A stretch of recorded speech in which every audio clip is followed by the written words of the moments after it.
look at Keller's life and you see how, I mean, what do you hope that what you have seen and experienced, you know him, you've engaged with him, what do you hope that people take away from this book?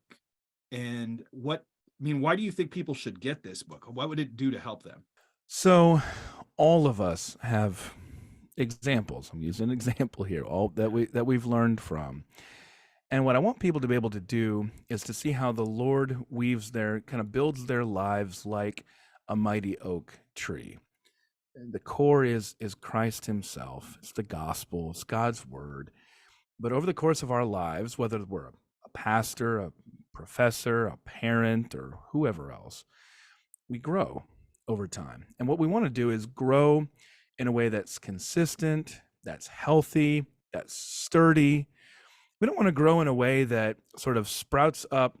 I mean, I describe it as a lily pad theology, where we just sort of jump to here, then to here, then to here, then to here, kind of tossed up, about by the waves.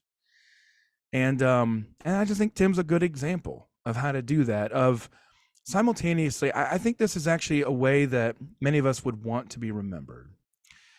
Go back and have your childhood friends, your sister, say, the Tim Keller of today is that same older brother who always looked out for me, who taught me how to ride a bike when my dad wasn't around and when my mom wasn't interested. He's been a great older brother. He's the same person who was teaching the seminary students after class. He'd redo the lectures to help them to understand. He's still doing that today. Point of, like, he's the same person, but he went from being that small oak tree to being a mighty one. And I think that's a good example for us. That at some level, people should say, oh, you're the same person in good ways, but you've also grown and you never stop growing.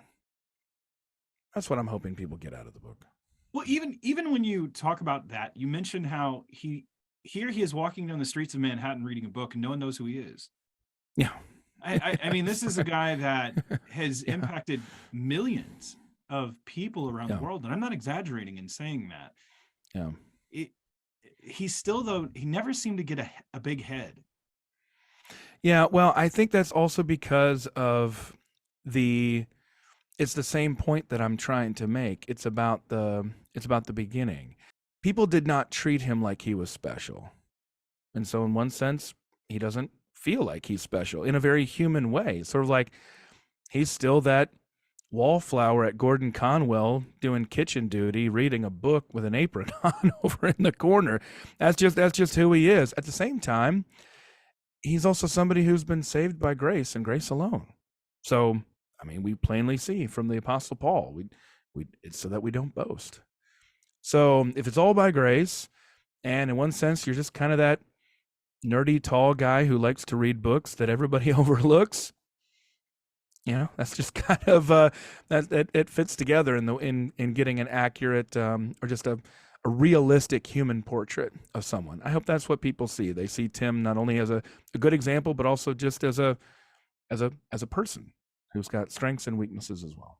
You do see the personhood part. You see the humility. I think that's the part that really came through to me. It was not only his intellect, which was towering. I mean, 3 years old, that's the second time I interviewed Van Hooser, and he went to Sunday school and came home and asked his parents these questions, and that led them to go search for answers themselves. And then they came to know Jesus at 3. And then I talked to Craig Keener, and he said at 13, I was reading Plato. And I was like, well, I was playing with Plato at 13. I mean, crying out loud, you guys are making me feel horrible. Like I'm never going to be a good pastor or leader or any of that. You're overwhelmed at the immensity of his intellect, and you feel like you're not going to measure up. You just feel that way. Like, can God not use me? But that's not at all what he would want you to think. No, and I just said, Tim learned from others. All these different tributaries feeding into one large river.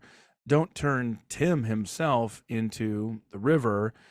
Find your own tributaries, including Tim, that bring you the water of life, the water where you drink and you never go thirsty again, Jesus himself. So I can write a book called Timothy Keller. I can put his face on the cover of it, but this is a guy who spent his entire life teaching people about Jesus. So I hope that's what people walk away from here, is that this is not about, oh, I don't measure up to Tim, but that everything that Tim has and has does is by the grace of God, and that grace of God abounds to me as well.